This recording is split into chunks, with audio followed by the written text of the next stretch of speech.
Fala galera, tá entrando no ar mais um episódio da entrevista com os aprovados do Time Foco e fica comigo que depois da vinheta você vai conhecer a história do Gabriel Rena, que agora atende pelo sobrenome Baby Fokker, aprovadíssimo na medicina Unirio no último SISU. Bora! Ninguém sabe mais sobre aprovação em medicina do que o Time Foco Medicina. Com vocês, Gabriel Rena. E aí, Gabi, conta aí esse negócio. Quanto tempo entre o sonho da medicina e essa aprovação? Foram 3 anos. 3 anos. 3 anos fazendo foco, né? Acabei o ensino médio, entrei direto, fiquei 3 anos e passei agora.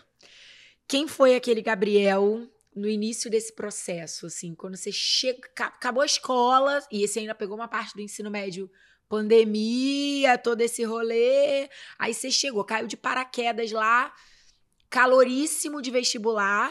Uhum. Como é que foi o impacto, assim? Então, o meu caso foi um pouco mais complicado, porque primeiro, meu segundo e meu terceiro ano de ensino médio foram durante a pandemia, e eu vim do CAP do FRJ, que é público. Então, quando começou a pandemia, eu não tinha como ter aula, porque muitos colegas meus não tinham internet. Então, o colégio precisou correr atrás para pegar a internet para todos os alunos. Só que era assim, o colégio tinha que pedir para a FRJ tinha que pedir para o governo tinha que trocar para a FRJ e para o colégio. Então, em vez de eu ter o segundo e o terceiro ano do ensino médio, eu tive 1 ano e 3 meses, assim. Minha aula parou em março, foi voltar só em setembro, agosto e setembro. Então, quando eu cheguei no cursinho, não era só o que muita gente faz de tipo, já vi essa matéria, vou começar a pegar. O meu plano de cursinho, meus pais falam até que, em vez de eu fazer 3 anos de cursinho, eu fiz um só.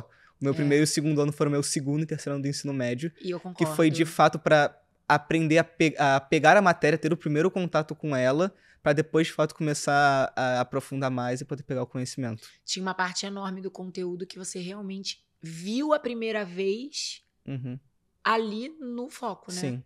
Porque na escola, muitos professores meus falavam, tipo, eu tenho esse tanto de matéria, mas eu não vou conseguir dar, eu não tenho tempo. Então eu vou dar isso daqui porque cai mais, mas essa outra parte aqui não vou ter muito como dar. Tanto que, pelo colégio, eu cheguei, acho que fazia só 2 redações de modelo Enem, uma coisa assim. Durante o ensino médio inteiro? Durante o ensino médio inteiro. Porque a gente começava a ver isso mais no segundo e terceiro ano, só que aí eu não tive. Então, muito eu não tinha. Ainda mais, por exemplo, o UERJ nem falava, assim. Eu tive um professor que tentou dar alguma coisa de UERJ, mas era muito pouco, ainda mais porque não tinha muitos alunos que queriam. Interessados, né? Então, assim, a parte de biologia e química foi realmente pegar do zero, sem saber nada de como fazer e tentar indo com o tempo. Então, nesses 2 primeiros anos de curso, você estava ali refazendo o ensino médio. Ensino médio, pegando matéria pela primeira vez. Né? Sim. Construindo base. E onde você sentiu mais dificuldade? Inicialmente era em química. Foi uma matéria que eu nunca fui muito chegado, nunca fui muito bom.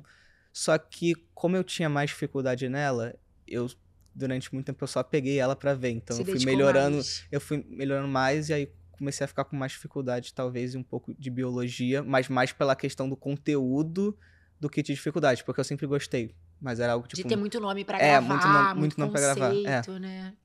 E aí, quando chegou 2024, que acabou sendo o ano da sua aprovação, você já chegou com uma base muito boa. Muito boa. Muito boa, assim. Você já chegou, tipo, com uma casca grossa. E o que você viveu, aprendeu, construiu ali no ano da tua aprovação, que hoje, olhando pra trás, você fala assim, cara, esses foram diferenciais pra que eu tivesse terminado esse ano aprovado? Então, teve, acho que principalmente 2 coisas. A primeira foi que eu realmente fui com mais confiança para fazer a prova, para estudar. Eu já estava vendo que eu já estava encaminhando para o final do processo. E outra coisa que foi boa, que aí já vai para uma parte sem ser de questão de estudo, foi que eu fui diagnosticado com TDAH. Então, eu fui diagnosticado no final de 2023 e 2024 foi quando eu comecei a, de fato, ter o tratamento, tomar remédio, essas coisas. Isso me ajudou muito a ter o foco mais, poder prestar mais atenção tanto nas aulas quanto na hora de fazer exercício.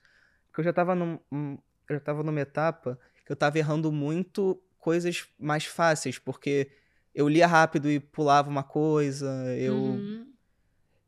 As questões mais difíceis eu estava acertando, as questões mais fáceis eu estava errando. Inclusive, isso acabou acontecendo no Enem, que eu passei, que eu errei, acho que eu errei 3, 4 questões de matemática, sendo que, acho que eu errei 4, sendo que 3 delas eram as mais difíceis da prova e uma delas era uma questão super fácil, que era bote na ordem crescente ou bote na ordem decrescente, ou vice-versa. Aquele vacilo, né?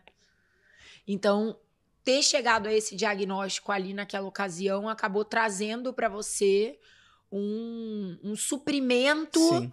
no sentido de você conseguir aproveitar melhor, com mais atenção, com mais foco, com mais concentração, o momento de prova também, Sim. né? Inclusive, uma das primeiras pessoas que falou que eu poderia ter o TDAH e para procurar ver isso foi o próprio Júlio, acho que na minha primeira ou segunda na mentoria foi o Júlio que falou, você pode ter, dá uma olhada nisso.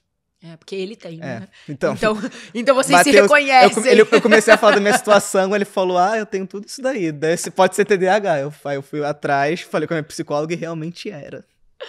E o quanto é importante ter um diagnóstico, né? Eu sei que hoje em dia tem muita gente aí se autodiagnosticando. Sim. E a coisa também tomou uma proporção que às vezes caminha para banalização. E aí você vai comprar remédio e não tem remédio porque as pessoas estão comprando. Isso.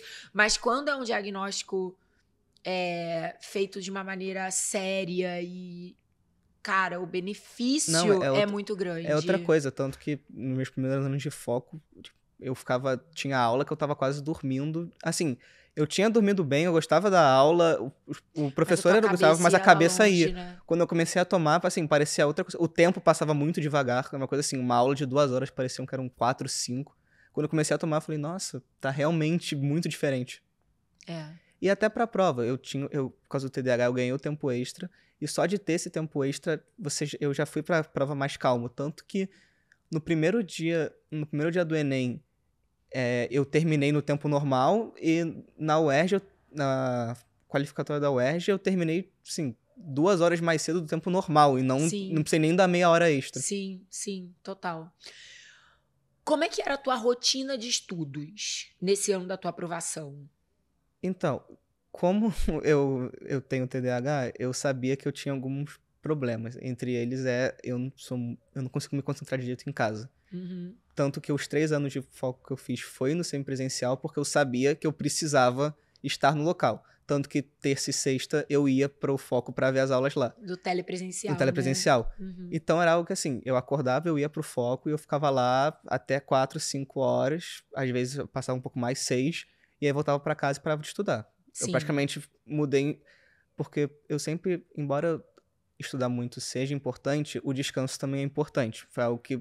Uma coisa que você teve que aprender nesses anos de foco também. E foi uma coisa que minha psicóloga falava, minha psiquiatra falava que assim, você precisa estudar, mas você também precisa de um tempo para descansar, para poder absorver esse conhecimento.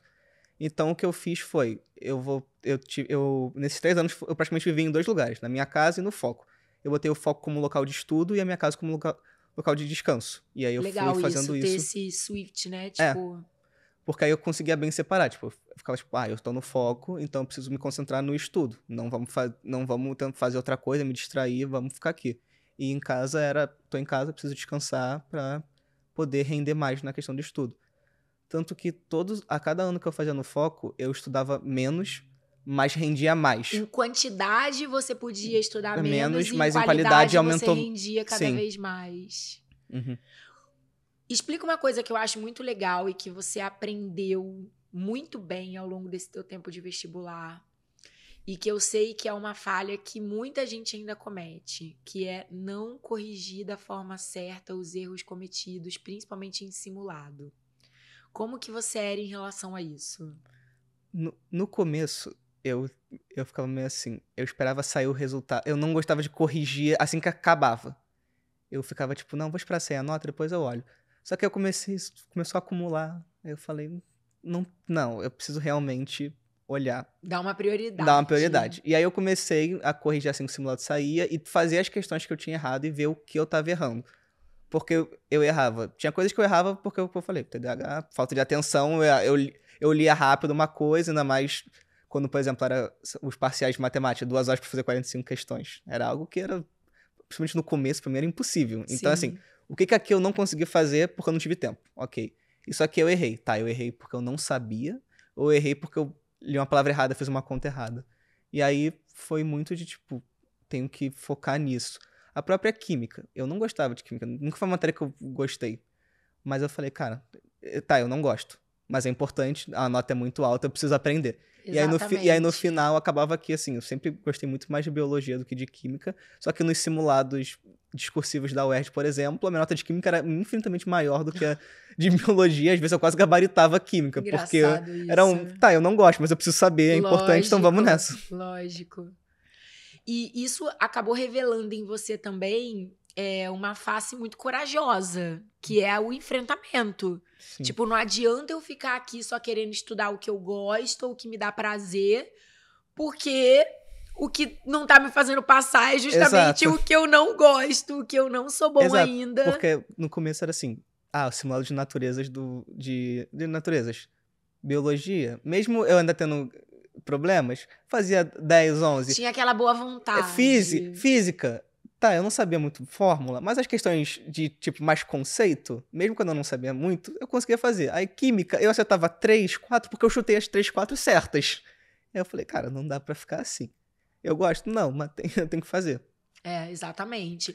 É o bota a cara no sol, né? Que é uma Enquanto, frase por que a gente exemplo, fala história muito. é uma matéria que eu gosto muito, mas eu falava, cara, eu já sei história. Então, o meu estudo de história era, claro, eu ficava na aula dos professores, porque eu também não gostava muito da parte do abono, mas eu ficava na sala, às vezes até fazendo exercício de outra matéria. Uhum. Claro, eu perguntava pro professor, tipo, falava, Vitor, João, Gabi, eu posso ficar aqui fazendo outra coisa enquanto... Mas eu ainda prestava atenção, eu ouvia o que eles estavam falando, quando passavam exercícios, principalmente o André, que passa a lista, eu fazia depois pra fazer outra coisa. Só que acabou que o meu estudo era esse, era assistir às aulas, tanto que eu não abonava por causa disso. Eu falava, eu preciso pegar um tempo pra estudar essas matérias que eu gosto. O meu tempo vai ser na aula deles, eu ouço o que eles estão falando. Aí eu fazia... Só que eram matérias que eu gostava, mas tipo, eu gosto, vou só ouvir e vou me focar nas que eu Não era talvez prioridade. não goste menos ou tenha mais dificuldade, porque realmente o que... Eu, por exemplo, eu não gosto de botânica. Acho uma matéria chata. Eu tinha que aprender. Não tem jeito, Não tem jeito. E dá pra fazer no amor ou na dor, é só uma É. questão de escolha. Até porque na faculdade vai ter um monte de conteúdo que eu não gosto. Exatamente. Eu tô no primeiro período, tem matéria que eu não gosto, mas preciso fazer pra passar. Exatamente. Que foi outra coisa que tá me ajudando, que é a coisa do foco tá me ajudando na faculdade, de saber matéria, o que é engraçado, porque tem muita coisa que eu falo, Carol deu isso, Fernanda deu isso. Tem coisa que eu ainda estudo pela apostila do foco. Que legal. Tem eu e uma outra garota na minha sala, que a gente usa a apostila do foco, aí o pessoal fica, deixa eu ver aqui rapidão, porque já tá lá a parte certinha da matéria. Tudo mastigadinho. Tudo mastigadinho. Realmente tá ajudando bastante. Ô, Gabriel, e como é que foi pra você constituir uma rede de apoio de amigos, de pessoas que estavam ali vivendo essa mesma realidade que você no dia a dia? Assim, em questão de família, eu não tive problema, meus pais sempre me apoiaram, sempre foi enquanto se você quiser fazer, se você precisar fazer 15 anos pra poder entrar, você vai fazer os 15 anos, mas se você realmente quer entrar, a gente vai te apoiar. E amigos, eu fui construindo no foco. No primeiro ano eu ainda era bem... Eu sou uma pessoa mais introvertida, mas eu não sou tímido, eu sou mais introvertido. Uhum. Então eu demoro um pouco mais pra, de fato, começar a fazer amizade. Mas eu consegui fazer. E tem pessoas que estão na minha turma que eu estudei junto. E muito disso é porque a gente, né, já se conhecia antes. Tem pessoas que foram para outras faculdades, mas eu ainda converso. Tenho veteranos que estudaram comigo, quando eu entrei já estavam no último ano e saíram. Tem calouras que vão entrar no meio do ano agora, que também estudaram comigo. Então é bom porque já cria essa rede de contato não só entre a minha turma, como as outras, quanto quem já entrou antes, como quem vai entrar depois. Ano que vem também, eu imagino que um monte de pessoas que eu estudei nesse meu último ano também vão ser meus calouros, então Sim. É bom. É engraçado isso, porque acaba que o foco tem uma fama, vamos dizer assim, muito grande já de ser recordista de aprovações na UERJ, mas muita gente não se dá conta que a gente acaba quantitativamente aprovando mais pelo Enem do que pela UERJ, por uma questão lógica. O número de vagas ofertadas pelo Enem é muito maior. São mais de 5.000 vagas oferecidas pelo Enem em Medicina no Brasil inteiro. A UERJ são aquelas 140 e poucas vagas entre o campus Cabo Frio e o campus Maracanã. Então, a Unirio é uma faculdade, assim, que tem uma associação com a história do próprio foco muito grande. A Sim. quantidade de alunos que já se formaram, inclusive já se formaram médicos pela Unirio, que foram Fockers e quem tá chegando como você e tal. Então eu quero até aproveitar, mandar um beijo muito grande para cada Focker aí da Medicina Unirio. Inclusive, no meu trote, eu tenho problema de pele, então eu não posso pintar diretamente o meu corpo. Mas eu levei uma camisa branca e foram pintando. Chegou uma veterana minha e falou, posso escrever Yang nas suas costas? Ai, que legal, que é o nome da sua turma. Que foi o nome da minha turma, porque ela foi da minha sala, só que ela ficou muito pouco tempo. Ela ficou uns 3 meses e passou em reclassificação, só que ela não lembrava. Aí eu ainda tenho essa camisa, tá lá, eu vou provavelmente usar, quando eu for fazer o trote dos meus calouros, eu vou levar ela, que tem aqui atrás escrito Yang, por causa disso.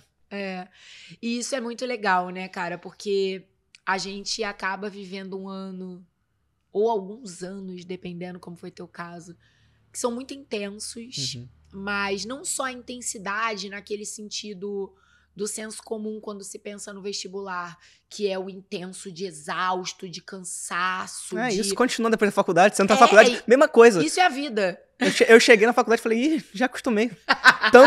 Tanto na parte de estudos quanto na questão de infraestrutura, porque eu vim de 12 anos de CAP do FRJ, eu cheguei no lugar, os elevadores sem funcionar, a tintura caindo, falei... Ensino médio. Não, ensino médio, eu tô lá desde os 6 anos de idade, falei, me sinto em casa.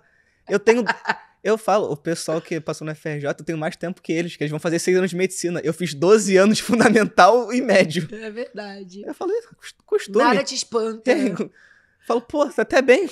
Mas para além dessa questão da intensidade, né, do cansaço e não sei o quê, tem a intensidade, assim, que a gente vive tudo muito à flor da pele, né? Sim. É tudo muito de verdade, assim. Então, a entrega, o envolvimento afetivo e as reviravoltas do ano, mudou não sei o quê, a data, e nananã, e agora, como é que a gente vai fazer? Calma, tá todo mundo junto, tá todo mundo de mão dada. O SISU que não saiu no dia. Exato, a mudança do SISU. Você acabou pegando nesse meio do caminho a mudança do SISU ponto 1, ponto 2 para um SISU único em 2023. Então, assim, é tudo muito intenso. E ao mesmo tempo que é tudo muito intenso, é tudo muito gostoso. Sim. Porque a gente passa por tudo. É o que eu falo que é o meu conceito do vai dar tudo certo. O que é o vai dar tudo certo? É basicamente aquela fé, aquela crença muito soberana de que não importa que desafio a gente tenha que enfrentar, a gente tá junto, a gente tem um objetivo comum, a gente vai quebrar a cabeça e a gente vai chegar ao melhor denominador comum e vai ficar tudo bem. Tipo, no final vai ficar tudo bem. Eu gosto muito dessa frase que é, se ainda não deu certo, é simplesmente porque não chegou ao final. Porque quando chegar ao final, vai dar certo. Meu pai falava muito que, assim, a sua vaga tá garantida. Eu não sei se é nesse ano, eu não sei qual que é a faculdade, mas a sua vaga tá garantida em algum momento. Você vai pegar a sua vaga quando for hora de você pegar. E realmente, por exemplo, eu tô na minha turma agora, um 5-4.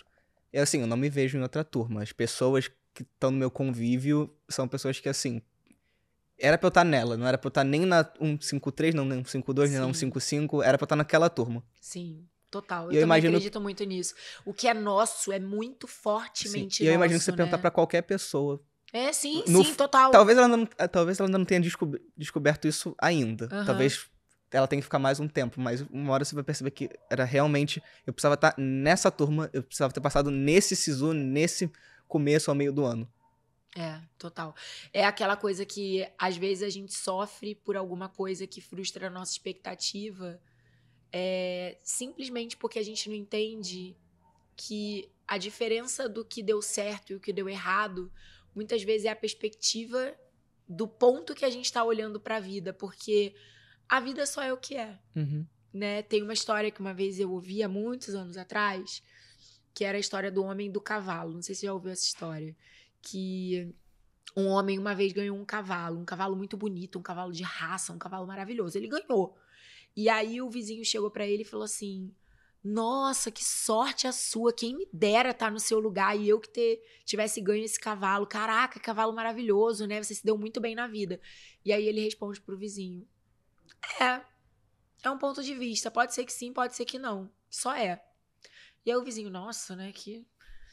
Passam-se alguns meses e o filho dele, adolescente, andando a cavalo, toma um tombo e fica paraplégico.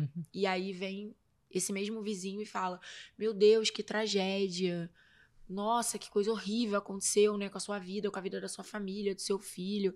Esse cavalo foi uma praga na sua vida e tal. E ele fala: pode ser que sim, pode ser que não, a vida só é o que é. E o vizinho: meu Deus, que homem. E aí passam-se alguns poucos anos e começa uma guerra muito grande nesse lugar. E todos os rapazes daquela mesma idade do filho dele são convocados para a guerra, e muitos vão, e muitos morrem na guerra. E esse vizinho tem um filho que inclusive foi para a guerra. E ele fala para ele: nossa, que sorte a sua. Nada foi por conta daquele acidente com o cavalo que seu filho hoje tá aí na sua casa. E apesar de todos os pesares, ele tá aí com você, vivo, né? E com a sua família e tudo. E ele fala: pode ser que sim, pode ser que não. A vida só é o que é. Então, e a história vai muito longe, né? Então, quando a gente olha para um acontecimento naquele exato momento e a partir das premissas que a gente tem para interpretar aquele acontecimento, o que é bom, o que é ruim, o que foi sorte, o que foi azar. Sim. Só o tempo vai dizer, entende? Porque são muitas camadas, são muitos contextos. E às vezes um não que você recebe aqui é o que tá te permitindo viver o verdadeiro sim que tá ali na frente. Então, às vezes, a gente fica muito questionando, né? Eu tenho certeza que por mais que você tenha vivido e amadurecido esses 3 anos do teu vestibular, pô, cada não dói. Não, com certeza. Então, a primeira vez que não deu certo, porra, é um baque. A segunda vez é um baque maior ainda. Mas hoje, quando você senta aqui do meu lado e fala isso, cara, era naquela turma que eu tinha que estar, é você provando que a história do homem e do cavalo faz sentido, O meu maior né? baque foi na minha segunda tentativa no foco. Porque no meu primeiro ano de foco, eu não passei, eu fiquei, tá. Mas eu tive um ensino médio tumultuado, então fazia sentido. O segundo ano que foi um choque, que foi ali que foi realmente o pô. Mas eu estudei, cara. Eu devia ter passado. Sim. Que aí você fica com isso. Por mais que você tente falar racionalmente, não. Mas eu ainda precisava fazer alguns conteúdos, tinha isso aqui. Você ainda fica embora você tenha esse lado racional, você ainda fica tipo, pô, mas podia ter sido eu. Aí você vê a pessoa que é seu amigo, você fica feliz por ela. Claro, muitos amigos que passaram. Eu ficava feliz, mas ao mesmo tempo eu ficava no fundo, pô, mas podia ter sido eu. Completamente compreensível, é isso. E, na verdade, a vida só é o que é, né? Sim. O que é sorte, o que é azar, o que foi pro meu bem, o que foi pro meu mal, o que me protegeu, o que me amaldiçoou, o que foi um milagre, o que foi uma tragédia, o que deu certo, o que deu errado. A gente tem que ter a coragem de viver a nossa vida e fazer, realmente pagar o preço das nossas escolhas, fazer o que tá ao nosso alcance e acreditando. Eu acho que isso é uma coisa importante que eu gosto muito de cultivar, você sabe disso, que é uma coisa que eu gosto muito de cultivar como um valor mesmo do nosso time, que é essa resiliência, esse coração aberto para a vida. Sim. Né? Aberto para a vida. Porque eu sou romântica mesmo, assim, eu quero continuar a ser, eu quero continuar a acreditar em finais felizes. Sentar do teu lado aqui hoje e cada entrevista gravada ao longo desses 10 anos de temporada, você tem noção? A gente chegou em 2025, a gente faz 10 anos de temporada de entrevistas. Então, isso é muito forte. E com tantas histórias já vividas e já contadas, eu fico cada vez mais romântica. Tem gente que fica cada vez mais cético. E eu fico cada vez mais romântica no sentido de acreditar que a vida tem beleza, que a vida tem brilho. E que muitas vezes a diferença de quem tá vivendo essa vida bem ou mal, né? Seja lá o que é bem ou mal para cada um como referência, o que eu acredito que é bem e mal, são as escolhas mesmo, né? Porque enquanto a gente tem escolhas, a gente ainda tem o poder de ser feliz. Sim. E eu acho muito bonito conseguir realizar esse trabalho com vocês. Que independentemente da idade literal, tem esse olhar para a vida de ainda ter um sonho. Você tem noção do quanto isso é forte? Durante esses anos de vestibular, você tinha um porquê lutar. Sim. Um propósito para sair de casa todo dia. E agora na faculdade, né, é a nova fase desse sonho, porque ser aprovado no vestibular é só o começo. Isso, é o começo da realização desse sonho. E agora, durante a faculdade, daqui a pouco na residência e tudo mais. E participar disso é uma honra muito grande. Eu queria te agradecer demais. Eu quero pedir ainda para você deixar sua mensagem, mas antes eu já quero aproveitar para te agradecer demais pelo carinho, pela confiança, pela generosidade, não só desse período que passamos juntos, da amizade que foi construída, né? Mas também de você estar aqui hoje, um sábado de manhã, friozinho, gravando e contando a tua história e ajudando a fortalecer que outras pessoas também vivam de forma corajosa, valente, sua própria trajetória. Então, eu queria muito que você mirasse agora na tua fala, na tua mensagem final, eu queria muito que você mirasse no Gabriel lá de 2022, 2023, que ainda tinha um olhar mais amedrontado pro processo, mas muito sonhador também, querendo muito que desse certo, mas ainda falando, meu Deus, olha o tamanho dessa montanha que eu tenho que escalar. Queria muito que você deixasse uma mensagem para esse vestibulando. Tá, deixa eu pensar aqui que eu não pensei em nada, vai ser no improviso. Vai ser no improviso. Assim, se eu tivesse que falar algo, em palavras mais curtas e grossas seria, deixa de bobagem, vai logo. Acho que para de bobeira, de não vai dar, é muito difícil. Vai dar em algum momento. Eventualmente você vai conseguir. Não importa se você for o primeiro colocado, não importa se você for o último colocado da 4ª lista de espera do meio do ano, não importa.